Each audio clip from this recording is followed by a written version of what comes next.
Hi there. Today we'll be reading from Leviticus chapter 26 and chapter 27. Believe it or not, we are only doing 2 chapters today. So let's have a word of prayer and then we get to reading. Father, we thank you for your word. Bless your word to our hearts and glorify your matchless name. In Jesus' name I pray. Amen and amen. So we are in the book of Leviticus chapter 26. You shall not make idols for yourselves or erect an image or pillar, and you shall not set up a figured stone in your land to bow down to it. For I am the Lord your God. You shall keep my Sabbaths and reverence my sanctuary. I am the Lord. If you walk in my statutes and observe my commandments and do them, then I will give you your rains in their season. The land shall yield its increase, and the trees of the field shall yield their fruit. Your threshing shall last to the time of the grape harvest, and the grape harvest shall last to the time for sowing. And you shall eat your bread to the full, and dwell in your land securely. I will give peace in the land, and you shall lie down, and none shall make you afraid. And I will remove harmful beasts from the land, and the sword shall not go through your land. You shall chase your enemies, and they shall fall before you by the sword. 5 of you shall chase 100, and 100 of you shall chase 10,000. And your enemies shall fall before you by the sword. I will turn to you and make you fruitful, and multiply you, and will confirm my covenant with you. You shall eat old store long kept. You shall clear out the old to make way for the new. I will make my dwelling among you, and my soul shall not abhor you. And I will walk among you, and will be your God, and you shall be my people. I am the Lord your God, who brought you out of the land of Egypt, that you should not be their slaves. And I have broken the bars of your yoke, and made you walk erect. But if you will not listen to me, and will not do all these commandments, if you spurn my statutes, and if your soul abhors my rules, so that you will not do all my commandments, but break my covenant, then I will do this to you. I will visit you with panic, with wasting disease and fever that consume the eyes, and make the heart ache. And you shall sow your seed in vain, for your enemies shall eat it. I will set my face against you, and you shall be struck down before your enemies. Those who hate you shall rule over you, and you shall flee when none pursues you. And if in spite of this you will not listen to me, then I will discipline you again sevenfold for your sins. And I will break the pride of your power, and I will make your heavens like iron, and your earth like bronze. And your strength shall be spent in vain, for your land shall not yield its increase, and the trees of the land shall not yield their fruit.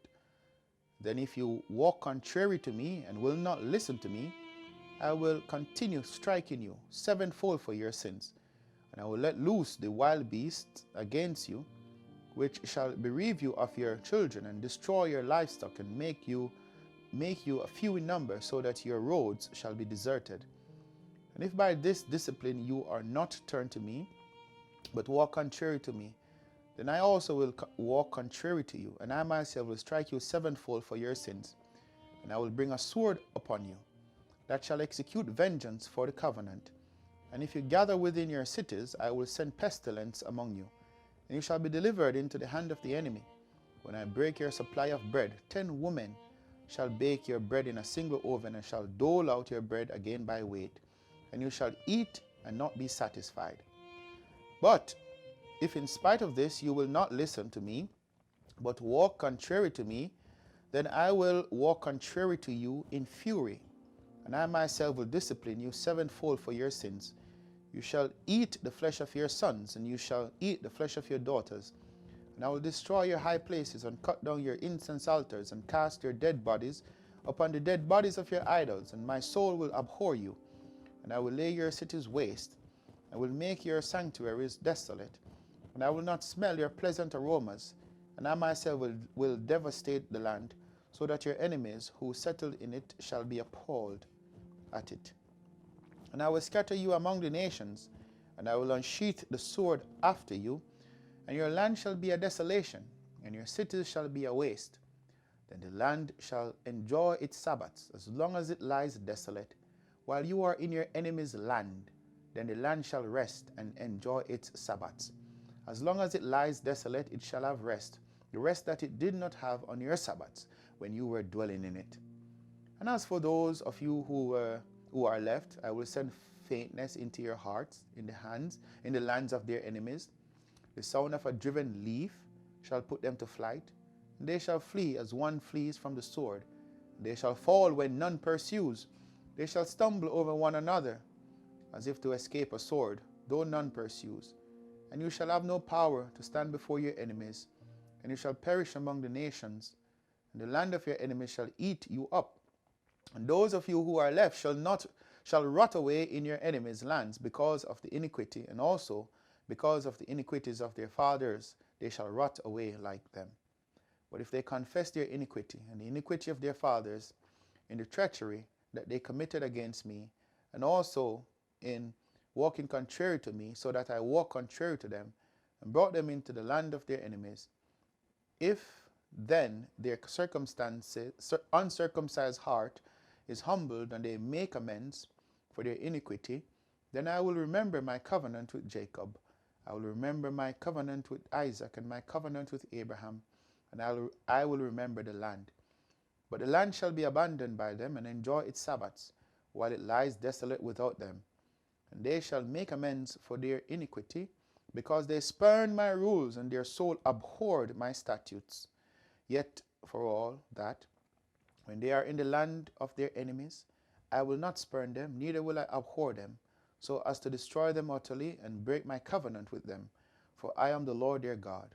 But I will, for their sake, remember the covenant with their forefathers, whom I brought out of the land of Egypt, in the sight of the nations, that I might be their God. I am the Lord. These are the statutes and rules and laws that the Lord made between himself and the people of Israel through Moses on Mount Sinai. The last chapter to be read is Leviticus chapter 27, and it's also the last chapter of the book. The Lord spoke to Moses, saying, "Speak to the people of Israel and say to them, if anyone makes a special vow to the Lord involving the valuation of persons, then the valuation of a male from 20 years old up to 60 years old shall be 50 shekels of silver, according to the shekel of the sanctuary. If the person is a female, the valuation shall be 30 shekels. If the person is from 5 years old up to 20 years old, the valuation shall be for a male 20 shekels, and for a female 10 shekels. If the person is from a month old up to 5 years old, the valuation shall be for a male 5 shekels of silver, and for a female the valuation shall be 3 shekels of silver. And if the person is 60 years old or over, then the valuation for a male shall be 15 shekels, and for a female 10 shekels. And if someone is too poor to pay the valuation, then he shall be made to stand before the priest, and the priest shall value him. The priest shall value him according to what the vower can afford. If the vow is an animal that may be offered as an offering to the Lord, all of it that he gives to the Lord is holy. He shall not exchange it or make a substitute for it, good for bad or bad for good. And if he does in fact substitute one animal for another, then both it and the substitute shall be holy. And if it is any unclean animal that may not be offered as an offering to the Lord, then he shall stand the animal before the priest, and the priest shall value it as either good or bad. As the priest values it, so it shall be. But if he wishes to redeem it, he shall add a fifth to the valuation. When a man dedicates his house as a holy gift to the Lord, the priest shall value it as either good or bad. As the priest values it, so it shall stand. And if the donor wishes to redeem his house, he shall add a fifth to the valuation price, and it shall be his. If a man dedicates to the Lord part of the land, that is, his possession, then the valuation shall be in proportion to its seed. A homer of barley seed shall be valued at 50 shekels of silver. If he dedicates his field from the year of Jubilee, the valuation shall stand. But if he dedicates his field after the Jubilee, then the priest shall calculate the price according to the years that remain until the year of Jubilee. And a deduction shall be made from the valuation. And if he who dedicates the field wishes to redeem it, then he shall add a fifth to its valuation price, and it shall remain his. But if he does not wish to redeem the field, or if he has sold the field to another man, it shall not be redeemed any more. But the field, when it is released in the Jubilee, shall be a holy gift to the Lord, like a field that has been devoted. The priest shall be in possession of it. If he dedicates to the Lord a field that he has bought, which is not a part of his possession, then the priest shall calculate the amount of the valuation for it up to the year of Jubilee, and the man shall give the valuation on that day as a holy gift to the Lord. In the year of Jubilee, the field shall return to him from whom it was bought, to whom the land belongs as a possession. Every valuation shall be according to the shekel of the sanctuary. 20 gerahs shall make a shekel. But a firstborn of animals, which as a firstborn belongs to the Lord, no man may dedicate, whether ox or sheep, it is the Lord's.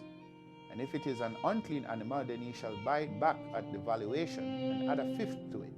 Or if it is not redeemed, it shall be sold at the valuation. But no devoted thing that a man devotes to the Lord of anything that he has, whether man or beast, or of his inherited field, shall be sold or redeemed.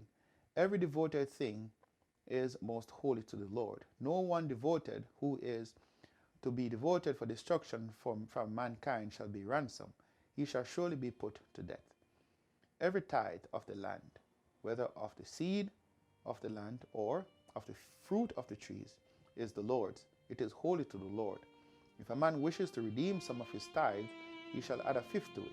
And every tithe of herds and flocks, every tenth animal of all that pass under the herdsman's staff, shall be holy to the Lord. One shall not differentiate between good or bad, neither shall he make a substitute for it. And if he does substitute for it, then both it and the substitute shall be holy. It shall not be redeemed. These are the commandments that the Lord commanded Moses for the people of Israel on Mount Sinai. Here ends a portion of God's holy word. May he add his richest blessing to the reading and hearing of his word, and we honor it by saying, Amen. Hallelujah to your holy name, Lord. We bless your name for your word. And I pray, oh God, that you will rivet it in our souls as we look to you and tell you thanks in Jesus' name. Amen and amen. Well, everyone, thank you so much for reading with me today, and may God's grace be with you. And by God's undying love and bountiful mercies, we will be together again. All right. God bless you and bless you a lot.